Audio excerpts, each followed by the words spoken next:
situation of people in work and out of work has changed since the 1990s, and people are in a precarious position in a different way to the way they were back in the days that Tony Blair won a majority in 1997. One of the great lessons of New Labour was that you've always got to remain relevant to the period in which you're operating. And I think some figures from the past maybe haven't learned their own lesson. So we're very much looking forward to the future and looking to solve the problems that exist in Britain in 2015, not the problems that existed in Britain in 1997. But a lot of those problems existed only a few months ago when the British people voted in a Conservative government. Well, I never heard when I was campaigning, I spoke to thousands of people during the campaign, I never heard I'm not voting for Labour because Labour's too left-wing. What I did hear time and time again is I'm not voting Labour because you're all the same. And I think that was an unfair perception, but I do think there's an appetite out there for a real challenge, a real choice, a real challenge to the Conservative Party's economic programme, and no one can accuse Jeremy Corbyn or a Jeremy Corbyn-led Labour Party of being more of the same. Has he got to choose his shadow cabinet very, very carefully now in terms of that issue of unity against the backdrop of lots of big hitters who've already said, I'm sorry, I'm off to the back benches, I'm not going to take part? Well, every Labour Party leader has to choose a shadow cabinet carefully. In terms of figures who have announced that they'll be not serving in a shadow cabinet, I think party members across the country will be very disappointed that they've taken the view that it's appropriate to say that in the press and do that. So I do hope that they'll reconsider their position and think again about what they've said. But the best way to achieve unity is by being inclusive and including people. And I think Jeremy Corbyn's leadership will be a different type of leadership, a collective leadership, a collegiate leadership. And I think we'll actually have a situation where some MPs who may have disagreements with Jeremy Corbyn on certain issues will find they get more of a hearing and more listened to than they did under previous leaders with whom they perhaps agreed on more policies. Well, in response to the result, Shadow Health Minister Jamie Reid has resigned from the Labour's front bench. He announced his decision during Jeremy Corbyn's victory speech, saying he believed that the new leader's credentials were simply not enough to secure a Labour general election victory. As somebody who believes passionately in the Labour Party and Labour values and wants to put those values into practice, we have to do that in government. And the way that our history shows us, the way we put our ideas into practice, the way we create the NHS, the welfare state, national minimum wage and independence of the Bank of England and everything else, is by being in sync with the attitudes, ambitions and aspirations of the British people.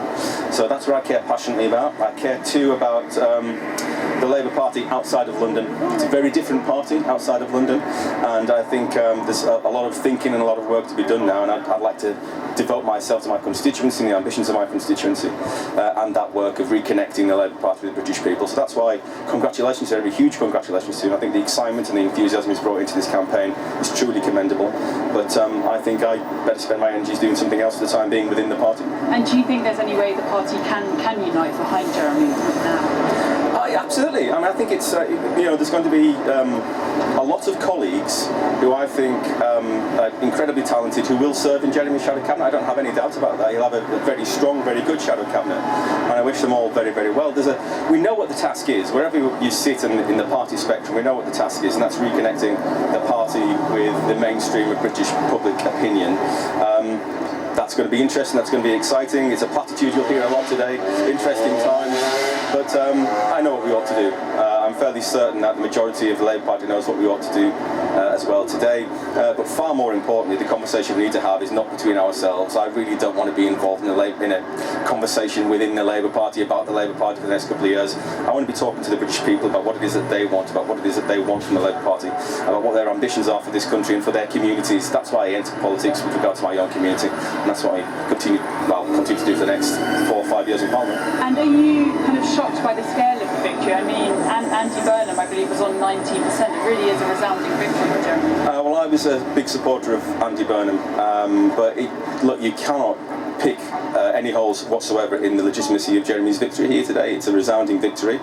He has a mandate, but as I say, that conversation with the British people and that interaction between what the people of Britain want to see and what the Labour Party wants to see is something that I'm very, very keen to explore right now. And do you think Jeremy will stay in post until 2020? I think there's no reason to suggest that he won't. He's the leader of the Labour Party. He's got a clean run ahead of him now. Let's see what happens. Do you think he's the right person to be leading the Labour Party? I would have stayed on the front bench, and let's be absolutely honest about that. And this is done without acrimony or animosity. It's a matter of principle, frankly. And so, which I'm sure Jeremy will appreciate. But do I think he's the right person to lead the Labour Party? I voted for somebody else, so clearly it's not my view that he is the right person to lead the Labour Party. Well, our correspondent Philip Norton is in Wigan, traditionally a Labour stronghold. He's been gauging reaction there to Jeremy Corbyn's win. Well, yes, the Diggers Festival here is now well underway today. It celebrates the life of Gerard Winstanley, who was born here, and also celebrates the socialist movement as well. And it's fair to say there's many unions, Labour members, Labour voters here. Many have got a huge smile on their face today. There's certainly a bit of a swing in many people's steps as well. And you may have heard Jeremy Corbyn thanking the Bakers Union for their support, among other unions. Well, the Vice President of the Bakers Union joins me today. It's John Fox. John, how are you feeling today? Well, I'm feeling great. I think it's a great result what Jeremy's done for the Labour movement. I do think the result of him winning will be based on the equality what we will bring in for the party, and help everybody else in the country. There's already been calls for unity, but yet many members of the front bench of the Labour Party have already resigned.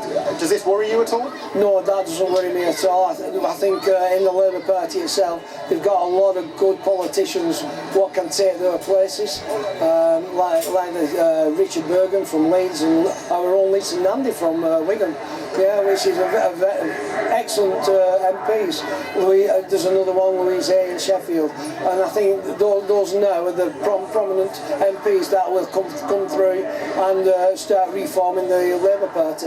John, thank you very much for your time. And also here as well is Jeff Dawson, is a local poet, author, and you're a musician. You've been hosting the stage here as well, man of many talents.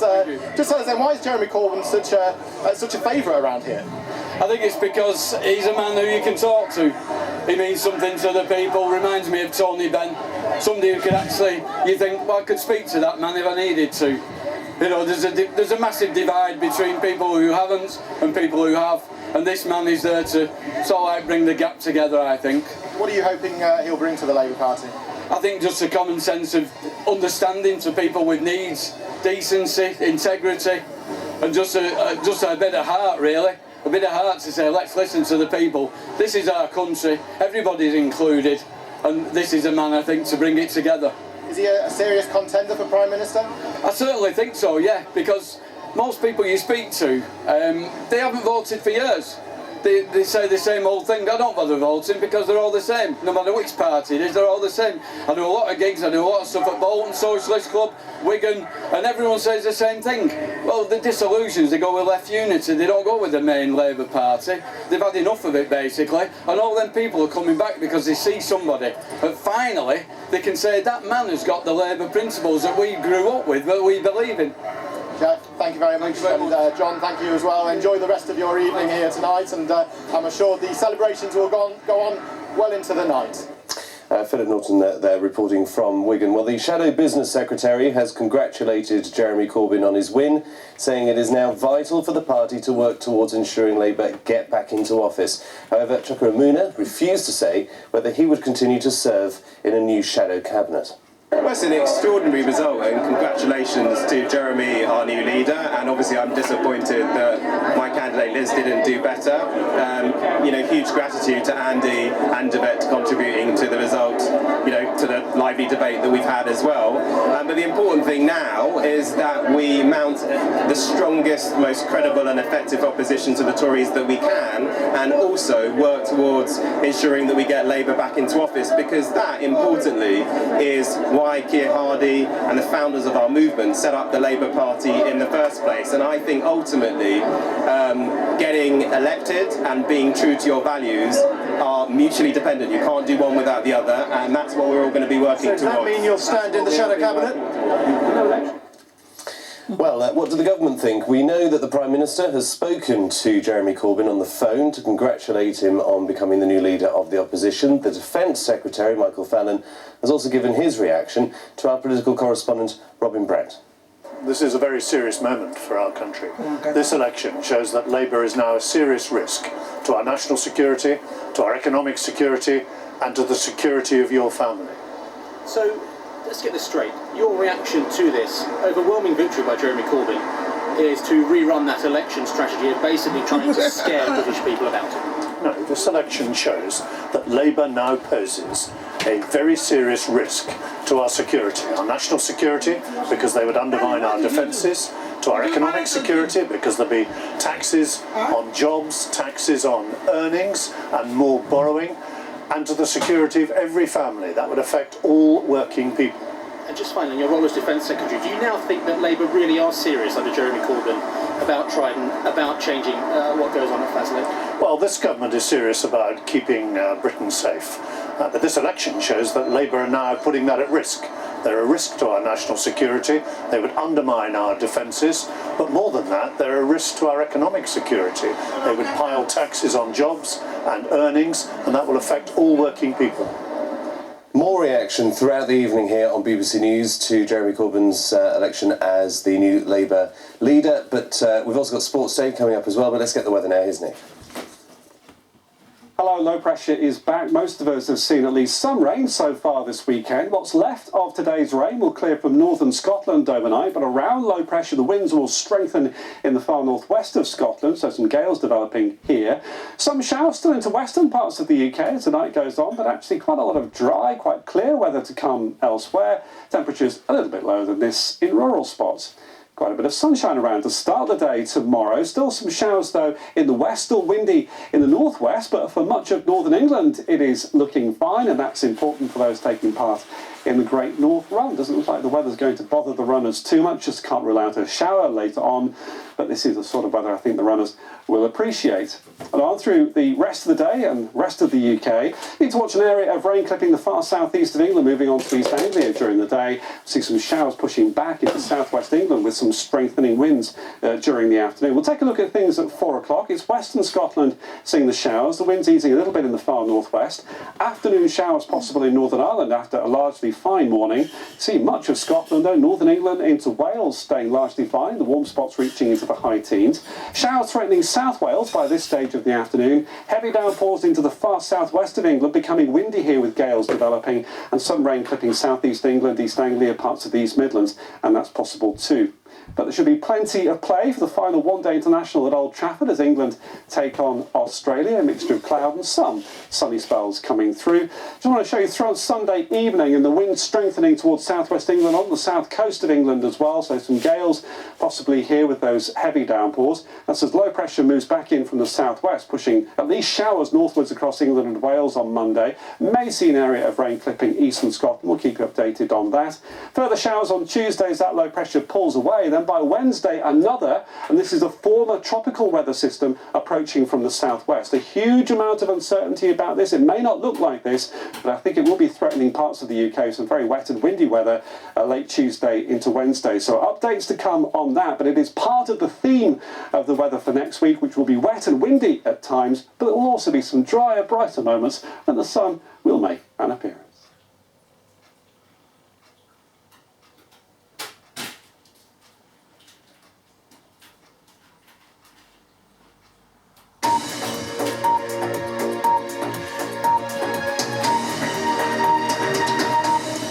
Good evening, you're with BBC News. I'm Chris Rogers. The headlines at 7:30. And Jeremy Corbyn celebrates with his supporters after being elected as the new leader of the Labour Party. The veteran left-winger secured almost 60% of the vote in what turned out to be a landslide victory. Mr Corbyn promises to revive his party's fortunes after defeat in May's general election, but some members of the shadow cabinet have already resigned. Former Government Minister Tom Watson is elected as Deputy Labour leader. He promises to back Mr Corbyn 100% and is seen as a key figure in maintaining party discipline. In other news, at least 2 British tourists have been killed after a train travelling to the Indian town of Shimla derailed. The train had been chartered privately and was carrying more than 30 British tourists. Officials in Saudi Arabia order an investigation after a crane collapses in the Muslim holy city of Mecca. 107 people were killed and more than 200 injured.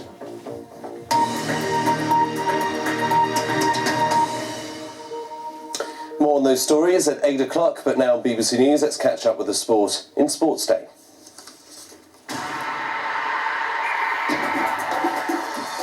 Hello again, welcome to Sports Day with me, Ollie Foster, and Matt Smith. Evening. These are our headlines tonight. The worst run of results in my career. Mourinho's misery continues as Chelsea lose again. 6 on the spin, the Dons down Celtic to go top of the Scottish Premiership. Another double drought for Jamie Murray. He's beaten with his partner in the US Open final. Also coming up in the programme, tearing up the time, Peacock is one of the British winners at the Great City Games. And Doncaster drama, Bondi Beach is beaten but then given victory by the stewards in the St Ledger.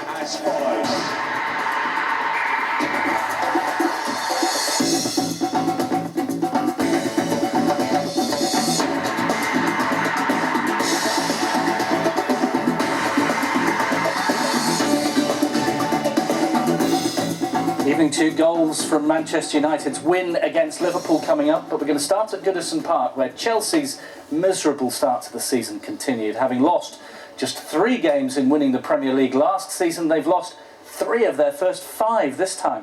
Today they went down 3-1 to Everton. The home side had John Stones starting, the defender so heavily courted by Chelsea until the transfer window closed.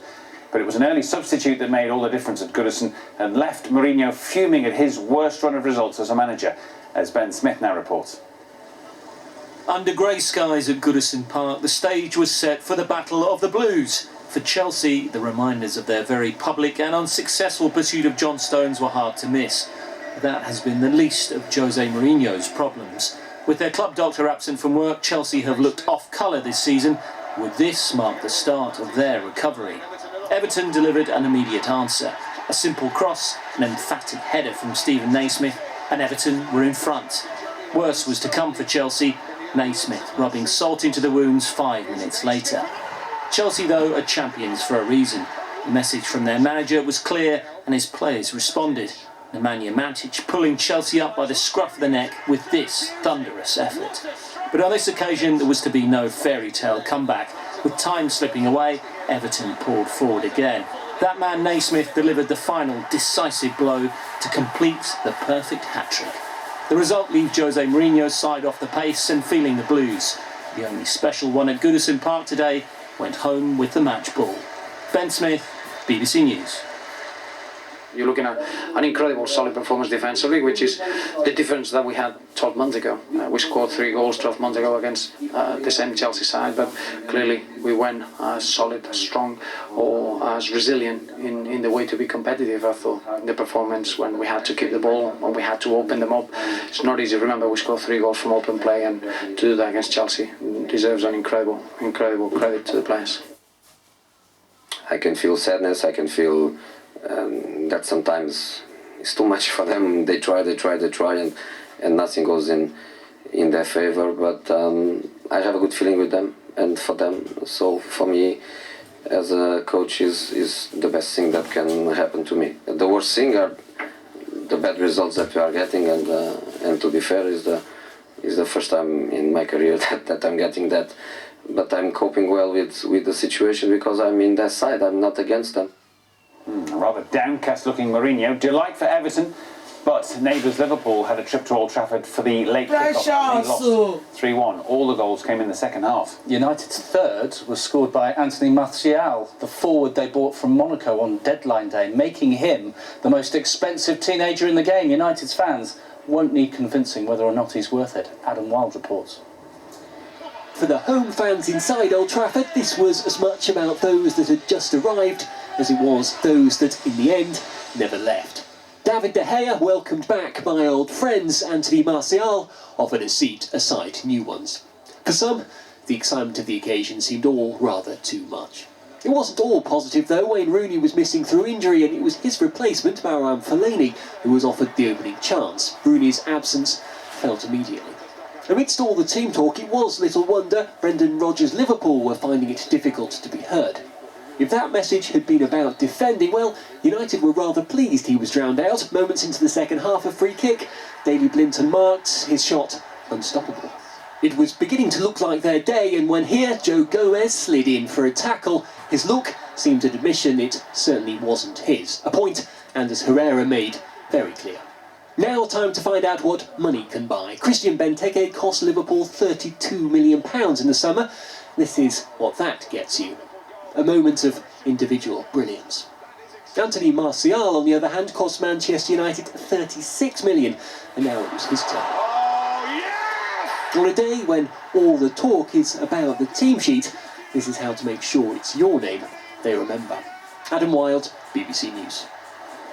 Money can buy you Martial. To round up all the rest of the day's Premier League football, Ollie and football reporter John Bennett are at the screen. Thank you, Matt. Yes, Manchester United are going to be crowing about their teenager tonight. Manchester City, top trump them. They've got an 18-year-old and he saved their bacon, didn't he? Yeah, slightly cheaper as well because they spotted him from Nigerian football. He came up through the ranks. His name is Kelechi Iheanacho. You may not have heard of him before. There he is. Came on in the 89th minute. A minute later, he scored the winner against Crystal Palace. So 1-0 victory.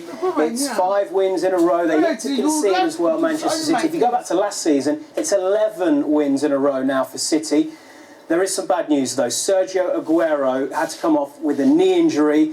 And they play in the Champions League, don't they, on Tuesday against Juventus. So he may now miss that game. Their top scorer, their key man last season. Let's get the latest on that injury to Sergio Aguero with Manuel Pellegrini.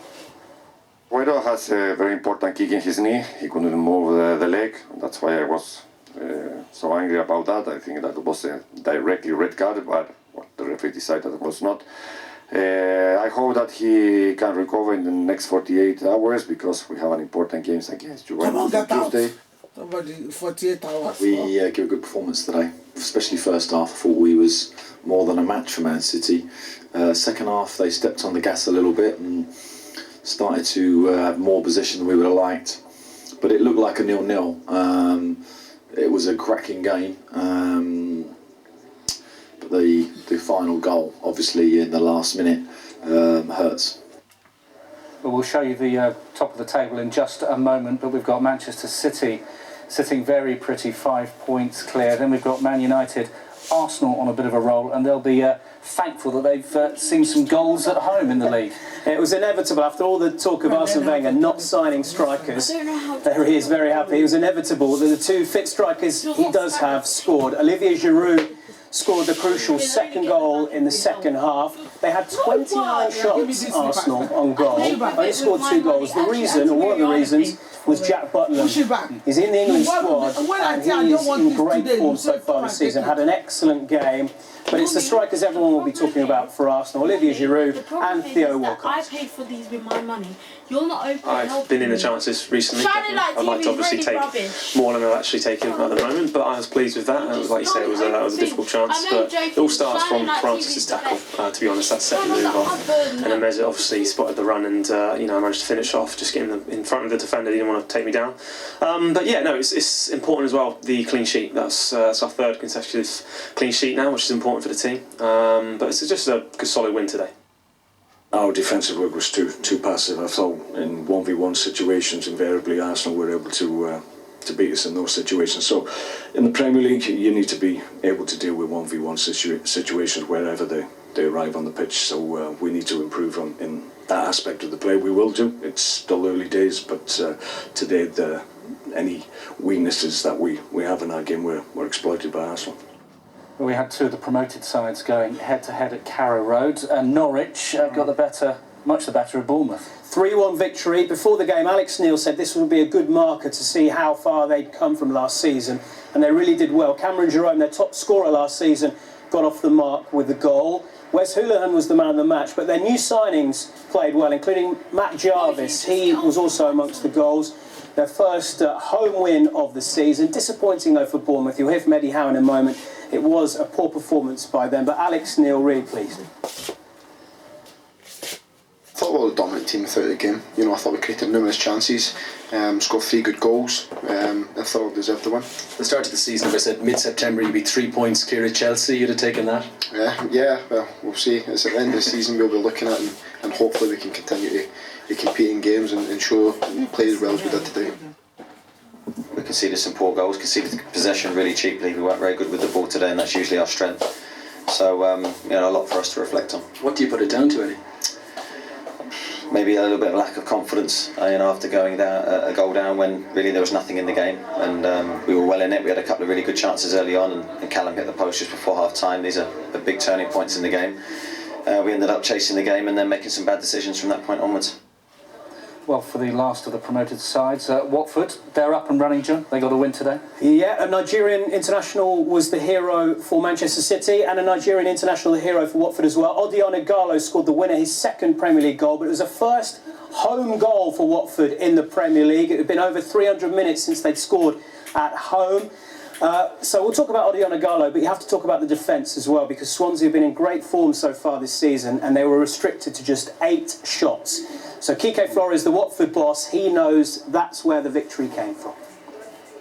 Amazing emotion, because I know that how important it is for the club, how important it is for the players, that finally they have to play in a difficult situation. So, but I am really happy because I know this kind of situations clean the mind of the players, make out of power for the future. So I am very happy.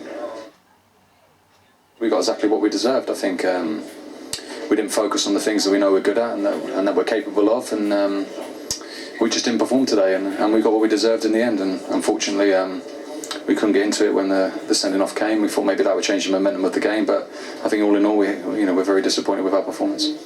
Now, you just sense, John, that over the next few weeks, after all the transfer frenzy over the summer and deadline day, that all the squads will just begin to settle down.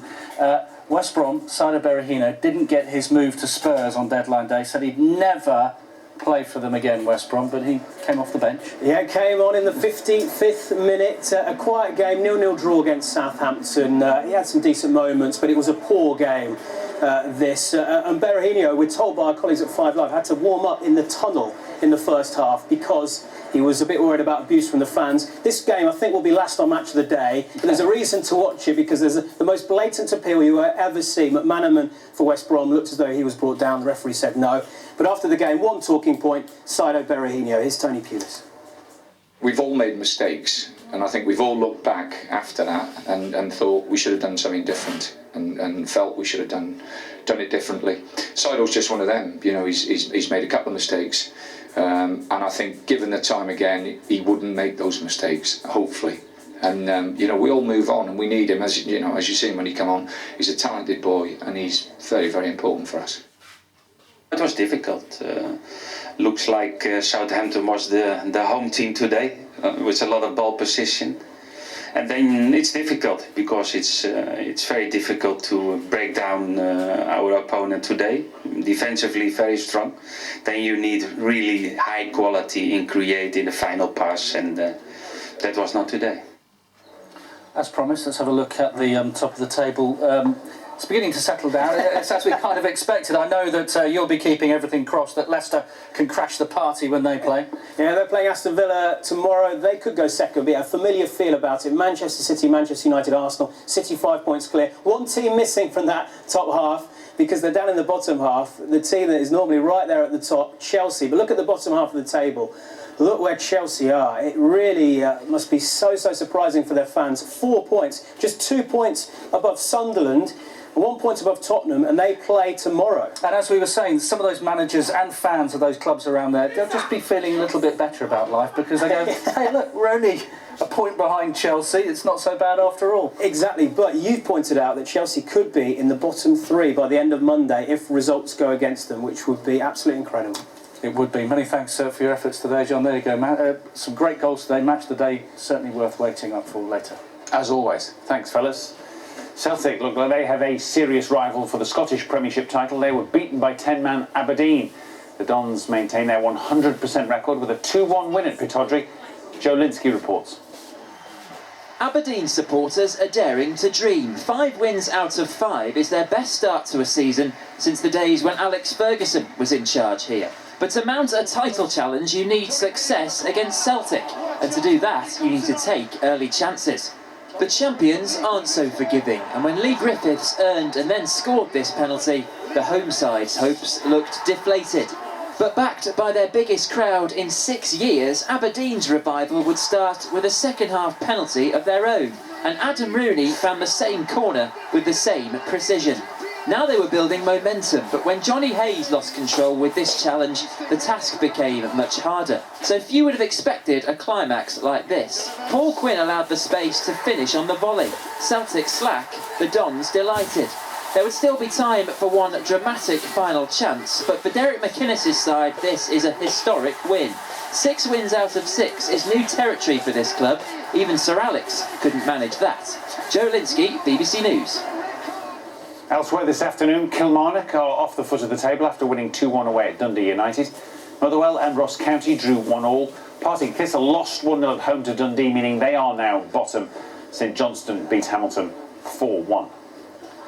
Into the Championship, Nottingham Forest won for the first time in 4 games, coming from behind to beat QPR 2-1 at Loftus Road. Rangers look to be heading towards a 4th win in a row themselves when Charlie Austin put them ahead just after the hour mark. But the game all changed when keeper Rob Green miscontrolled a back pass, bundled over Forest's Chris O'Grady, and he was sent off.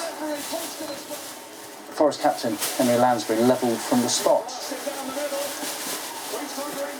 And Nelson Oliveira completed the comeback in the last 10 minutes to give Forest the win.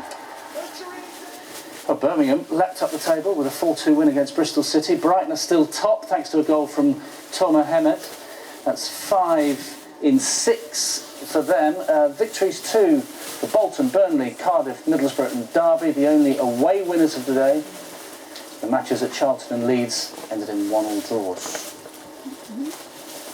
So Brighton, 4 points clear at the top. Their win sent Hull down from 2nd place to 6th. Birmingham started the day in 8th, now 4th. Burnley moved into the top 6 with that win against Sheffield Wednesday. Leeds were surprise losers to the Catalan Dragons in Rugby League Super 8 this evening, thrashed 46-16 in Perpignan. Elliot Whitehead's kick and chase crowned the scoring for the Dragons in his final game at home for the French side. Leeds do stay top of the table despite the defeat. The Dragons are already too far adrift to make the semi-finals. Well, Hull Kingston Rovers have secured their Super League place for next season after a comfortable 48-4 victory over Bradford. Rovers took an early lead through 2 tries from winger Josh Mantalato before this score from Kieran Dixon gave them an 8-point lead at the break.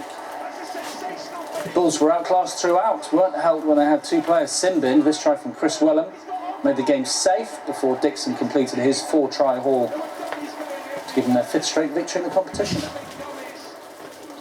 And in the other match in the qualifiers, Wakefield Wildcats trail Widnes Vikings 46-4. Britain's Jamie Murray and his Australian partner John Peers have lost their men's double final at the US Open. They were beaten in straight sets by the French pair of Nicolas Mahut and Pierre-Hugues Herbert. Murray and Peers came close to a Grand Slam trophy when they lost the doubles final at Wimbledon this summer, but they wasted break points in the first set today against the Frenchman. Much of the problem had been that Peers wasn't playing his best tennis, whereas Herbert had been displaying lightning reflexes and a breathtaking range of shots. Championship point was the most thrilling of them all and won by the Frenchman, who prevailed 6-4, 6-4. Well, coming up in the next 10 minutes or so, it's going to be the first all-Italian women's final in Grand Slam history. Flavia Pennetta is going to take on her childhood friend, Roberta Vinci. Used to play doubles together as well as juniors. Vinci thwarted Serena Williams' bid for a calendar Grand Slam. The Italian Prime Minister, Matteo Renzi's flown to New York, dropped his schedule, just so he can watch the match. The whole of Italy will be gripped. Paralympic champion Johnny Peacock has won the T44 100 metres at the Great North City Games. Crowds of over 25,000 lined the banks of the Tyne as Peacock easily held off the opposition in his race. The event is staged as part of the build-up to the Great North Run, with Mo Farah defending his title tomorrow. The other British winner today was Tiffany Porter, who took the 100-metre hurdles title. Scarlets are top of Rugby Union's Pro 12 table after beating Ulster 22-12. They were just too strong for the visitors. Fly half Dan Jones kicked 17 points. Although they were shown 3 yellow cards in the game. The second week in a row that's happened. Hadley Park scored their only try. Ulster a 3rd in the table.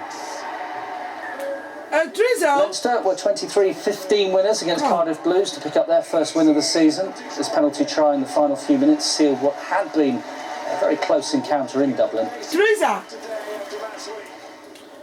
Come on! Match in the Pro 12. Edinburgh beat Treviso 27-24. That was a good game as well.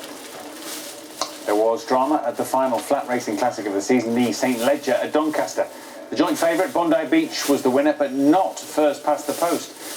The 8-1 chance, Simple Verse, ridden by Italian jockey Andrea Azzeni, looked to have won by a head, but the placings were reversed after a steward's inquiry. The stewards finding 2 instances of interference by Simple Verse inside the final 2 furlongs. The jockeys had to give their version of events, and the stewards decided that Bondi Beach, ridden by Colm O'Donoghue, had been impeded, and so gave him the win. Nishang Li leads by a single shot after the 3rd round of the Evian Masters in France, the final women's major of the season. South Korea's Li recovered from drop shots at the first 2 holes to post a round of 70, but right on her shoulder is the American Lexi Thompson. This approach at the 10th helped her climb up the leaderboard with a round of 66. Charlie Hull is the leading British player. Hull is 7 shots off the pace. Great Britain and Ireland's amateur golfers made a strong start to the Walker Cup. They lead the US 7-5 at Royal Lytham after the first day's play. Ewan Ferguson beat Maverick McNeely in one of the afternoon's singles. Maverick McNeely. Andre Greipel, meanwhile, has won the penultimate stage of the Tour of Britain in East Anglia. The longest stage of the Tour saw the German, seen here in red, pip Team Sky's Elia Viviani in a photo finish. Edvald Boasson Hagen, who won the race in 2009, finished 5th today to maintain his overall lead going into tomorrow's final stage in London. It's been a really disappointing day for Great Britain's riders at the European Eventing Championships at Blair Castle in Scotland. William Fox Pitt withdrew after Bay My Hero refused the fence twice in the cross-country. 13 out of the 65 riders came off after heavy rain created very difficult conditions there. Germany's Michael Jung is on course to retain his title, with Germany set to win the team competition as well. In 2004, Mark Lewis Francis anchored the British sprint relay team to Olympic gold in Athens, but a succession of injuries meant he missed both Beijing and London. He wants to race in Rio next year, but also has a chance of becoming a Winter Olympian in 2018 in the bobsleigh. Nick Hope's been watching him train in Bath.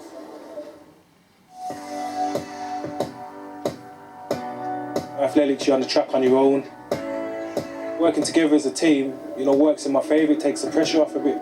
But my legs can move a lot quicker than what they would normally move in the 100 metres because I'm not thinking.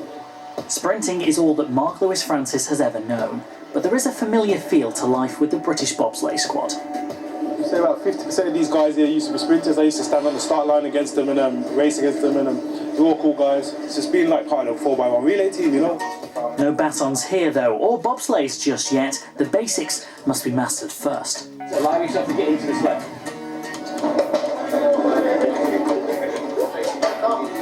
What are going to be the key things for success for you in this sport? For me, learning how to push the thing down the hill. That's the first thing. It's not as easy as it looks, believe me. Yeah, it's not just about pushing something down a track at all. There's a lot of technique. I'm learning. 1998 was the last time the British men's four-man team won an Olympic medal, with the team an agonising 0.11 seconds off the podium at the Sochi Olympics. They then finished 5th again at last season's World Championships. But although it's early days for Lewis Francis, those close to the squad think he has the potential to help push them towards historic Olympic and world medals.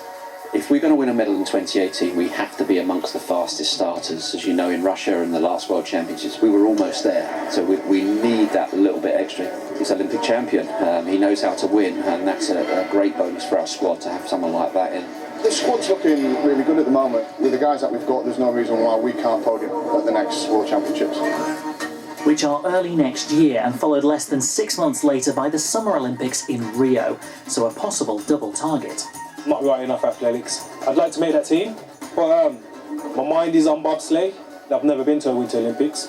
I watched it on the TV in Sochi, and I was very intrigued. You know, with a bit of MLF speed in there, you know, probably you could finish a bit better, but most of my kids are too young to remember 2004.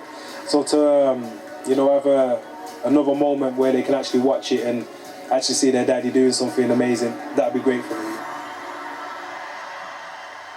Mark Lewis-Francis. Nick Matthew continued his defence of Squash's British Grand Prix with a convincing win over fellow Englishman James Willstrop. Matthew, wearing red, is the world number 2, and he beat Willstrop in straight sets in Manchester to set up a semi-final against Egypt's Karim Abdel Gawad. Jorge Lorenzo will start from pole in tomorrow's San Marino MotoGP. He's been hard to catch at the Misano circuit, breaking the track record twice in a day. He'll be joined by fellow Spaniard Marc Marquez on the front row of the grid. Lorenzo trails Valentino Rossi in the championship standings with 6 races to go. So Manchester on top of the Premier League. Wins for Man United and Manchester City, but Chelsea 11 points behind the champions. Early days. That's all from Sports Day. There'll be more sport here on BBC News throughout the evening.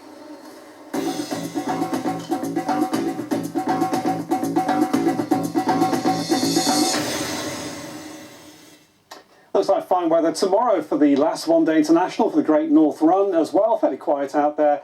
This evening too, we're seeing 1 or 2 showers still dotted about across parts of the United Kingdom, but we're also getting some clear spells too. It's quite windy towards the northwest of the UK, with some gales developing through the West Isles, perhaps the far northwest of mainland Scotland, close to this area of low pressure. We could well see some gusts in excess of 50 miles an hour going into the morning. 1 or 2 showers through Irish Sea coast, rain clearing northern Scotland, but for many of us it'll be dry as the night goes on and into the first part of tomorrow. A few showers developing for Northern Ireland as we go into the afternoon in particular. Rain pushing into Cornwall, then Devon with a strengthening wind, a risk of gales here during the evening. And some outbreaks of rain affecting parts of southeast England, East Anglia, then the East Midlands. Some uncertainty about the western extent of this though and the intensity, so we'll keep you updated. We're dry and fine, though temperatures reaching into the mid to upper teens. Monday, strong winds towards the south coast of England, England and Wales with plenty of heavy showers. Scotland and Northern Ireland seeing the driest of the weather on Monday.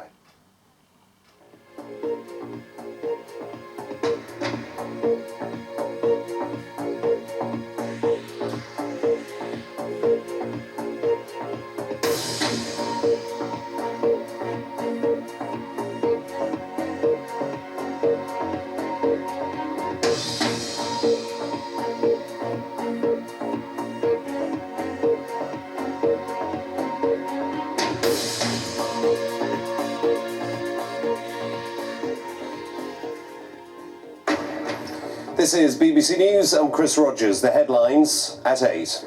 251. A landslide victory for Jeremy Corbyn in the Labour leadership election, despite being a rank outsider when the contest began. We don't have to be unequal. It doesn't have to be unfair. Poverty isn't inevitable. Things can, and they will, change. Thank you very much. We'll keep the red flag flying here. The party's left wing hailed the win, and despite an exodus of shadow cabinet ministers, former leader Ed Miliband offered his backing. I'll be offering Jeremy Corbyn my support, and I hope people across the party do so too. I hope also, and I expect him to do this, that Jeremy reaches out to all parts of the party. We'll have the latest on the Labour leadership results. Today's other headlines. 2 British tourists are killed and several others are injured as a train derails in northern India. Saudi Arabian authorities begin an investigation into why a crane collapsed in the Muslim holy city of Mecca, killing at least 107 people. And in half an hour's time, we're talking business.